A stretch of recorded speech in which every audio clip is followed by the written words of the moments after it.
Hello, my name's Joel Sexton. Some of you might know me from Pal Talk with the nick Joel underscore in Christ 22.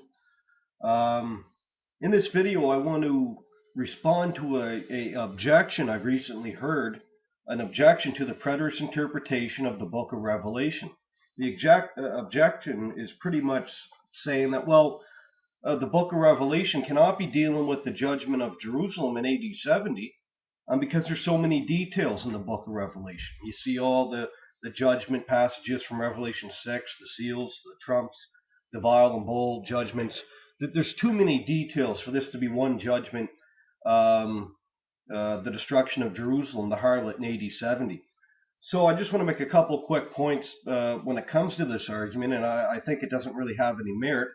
The first point I want to make is that if you look at the book of Ezekiel, all commentators agree in the book of Ezekiel, the first 24 chapters of Ezekiel, Ezekiel is shown one judgment, the judgment upon Jerusalem in 586 BC when Nebuchadnezzar and the Babylonians took them in for the 70-year captivity. So you have one judgment and 24 chapters with unbelievable detail describing this judgment. Israel's looked upon as human waste, feces. That's how wicked she became in her idolatry. You see 4 living creatures, 4 thrones. You see Israel as a cooking pot. All these great apocalyptic images and visions and language and detail, and yet Ezekiel in the first 24 chapters is speaking of and seeing one judgment, wrath coming upon Jerusalem in 586 BC. So are we to argue that, Ezekiel can't be speaking of just one judgment in the first half of his book, 24 whole chapters, 1 through 24, because there's so much detail, and yet all commentators agree that Ezekiel is speaking of one judgment in chapters 1 through 24, the 586 BC judgment upon Jerusalem. Another point is the book of Jeremiah. I think probably the first 22, 23, maybe 25 chapters of the book of Jeremiah. He's a contemporary prophet of Ezekiel. He sees one judgment coming. The first half of Jeremiah, 20 some odd verses, is speaking of one judgment. Again, 586 BC. So we see some of these prophets like Ezekiel and Jeremiah, which are speaking of the coming destruction of Jerusalem in the 6th century. They have altogether probably 50 chapters, 20 some chapters each of just one judgment.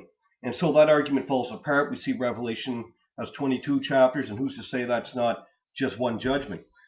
The second point I'd like to make when it comes to that is that if you look in Revelation, the second point I want to make, the seals, the trumpets, and the vial judgments, or the bowl judgments, Revelation chapter 6 through 19, is the same judgment being repeated over and over again. Revelation chapter 6, under the 6th seal, you have the day of the Lord. Revelation chapter 11, under the trumpets, near the end of the trumpet, 6th or 7th trumpet, what do you have? You have the day of the Lord, the resurrection and the time of the kingdom. Revelation chapter 16, under the bowl judgments, the 6th or 7th bowl, you have the day of the Lord, the battle of Armageddon. So just because we see all these judgments being repeated over and over, it doesn't mean this is a progression of different types of judgments. That's a mistake dispensationalists make and historicists make, like the Advents, is that they say, well, this is the 7-year tribulation, the dispensationalists say. You have the seals at the beginning, the trumps in the middle, and the vial judgments at the end of the tribulation. That won't work unless you want to say there's 3 different days of the Lord within a 7-period time during the tribulation period. Okay, so they're all the same judgments, reiterated, repeated over and over. It's not progressive at all, and this is easily demonstrated. Another point when it comes to the seal judgments and the trumps and the vials, the judgments of Revelation 6 through 19, is that heaven and earth is destroyed 3 times. Revelation 6, you have the stars falling from the sky. That's Matthew 24. Them hiding in the rocks and in the caves to cover them, to fall on us from the great wrath of the Lamb. Revelation 11, again, or Revelation chapter 8, sorry. You have earth being destroyed. You go to Revelation 16, what do you see under the vials? Earth being destroyed again.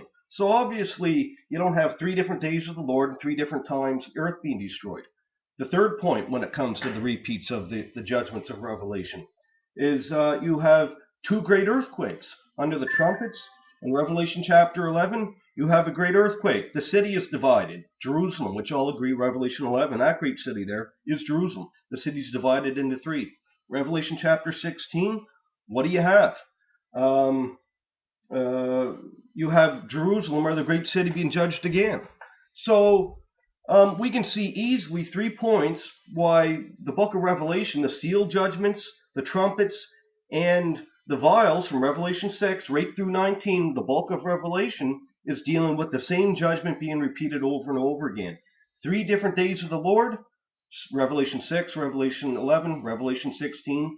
3 different times earth is destroyed, Revelation 6, Revelation 8 and 9, Revelation 16. And 2 times the great city is destroyed and divided into 3 parts, Revelation 11, Revelation 16. So obviously, these can't be 3 different days of the Lord, can't be 3 different destructions of the earth, and it can't be 2 different judgments of the same great city within a 7-year supposed tribulation. So, and a third point, just briefly, if you look at Revelation chapter 5, the Lamb, that's Jesus, is worthy to open the scrolled book. It's sealed and it's written from front to back on both sides. This imagery is taken from Ezekiel chapter 2. Look at the parallels. Revelation chapter 5, then you have the beginning of the judgments, progress right to Revelation chapter 19.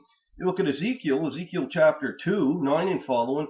Ezekiel is given a scroll, and it's opened, and it's the judgments upon Jerusalem from Ezekiel 2 right through 24. So we see the exact same parallels. The scroll, these judgments, the seals, the trumpets, and the vials are judgments upon the great city of Revelation 11 and Revelation 16 through 19. The great city where our Lord was slain, Revelation 11:8. The great city, Revelation 16:6 and 18:20. That killed the prophets of old. When you see the word prophets, without any qualification or anything like that, when you see just the word prophets, it means Old Testament prophets. And the great city killed the apostles and prophets of Jesus Christ, Revelation 18:24. And she would be guilty of all the blood shed upon the earth. You go to Matthew chapter 23, Jesus says, "O Jerusalem, Jerusalem, ye that stonest the prophets, kill them that are sent unto you. How often I wanted to gather you," so on and so forth. I'm going to send you scribes and wise men. You're going to persecute them from city to city. Luke 11, I'm going to send you apostles and prophets. What does Jesus say in Luke 11, 49 and following, and Matthew chapter 23, 29 and following? They killed the prophets. You're going to kill my apostles and prophets, Jerusalem. These things are coming upon this generation. Your house is left desolate. That's exact parallel to Revelation 18. Guilty of the blood of the prophets, guilty of the blood of the apostles and prophets. And it's the city where our Lord was slain, Revelation 11:8. So you have 2 Jerusalems in view in the book of Revelation. You have the Jerusalem, the bride. You have the city and the woman, Revelation 21. Revelation 17 and 19, what do you have? The great city and the harlot, the woman. 2 Jerusalems being contrasted. So that's what the book of Revelation is dealing with primarily. Right from 6, right on, judgment of the great city. And once you can see this, I think you can better understand the book of Revelation. Once you can see who the great city is, it establishes preterism beyond any shadow of a doubt. So, again, the point number 1, Ezekiel, just to reiterate it right quickly, Ezekiel has, from chapter 1 to 24 of Ezekiel, you have many different types of details and all these visions and all that, but it's speaking of one judgment on Jerusalem in 586 BC. One judgment, 24 chapters. Okay, and all commentators agree on that. Same with the book of Jeremiah, the first 20-some chapters, one judgment upon Jerusalem and Judah.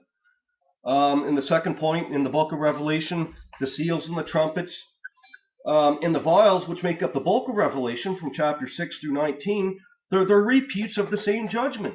Revelation 6, Revelation 11, Revelation 16, the seal, trumpet, and vial. You have the day of the Lord, day of the Lord, day of the Lord. Revelation 6, under the seal. Revelation 8, 9, under the trumpets. Revelation 16, under the vial. You have the destruction of earth. And heaven and earth. Revelation 11, Revelation 16, the great city's divided. So obviously these have to be repeat judgments. You're not going to have 3 different days of the Lord. You're not going to have 3 different destructions of heaven and earth and 2 different destructions of the great city being divided within a 7-year period of time. This devastates the dispensational view of Revelation, which says these are progressive over 7 years of the tribulation. and it destroys the historicist view, which these judgments are spread out over history. It's only the preterist position that I'm aware of that says these are repeat judgments. So those two arguments, the seal, trumpet, and vials, all repeating the same thing over and over again, and the fact that the book of Ezekiel, the first 24 chapters, deals with the one judgment in 586 BC, and yet we're not going to say, well, Ezekiel must have been wrong. He had too many details for one judgment. So that's the objection, and I think the objection doesn't really have any merit. It's been answered. The book of Revelation, even though it has many details, it's focused in on one judgment primarily, and that judgment upon Judea and Jerusalem, the harlot, which was fulfilled in 70 AD. Thanks very much for watching. We're going to do some more videos on that now that we're done refuting Lou Rugg, responding to his YouTube videos.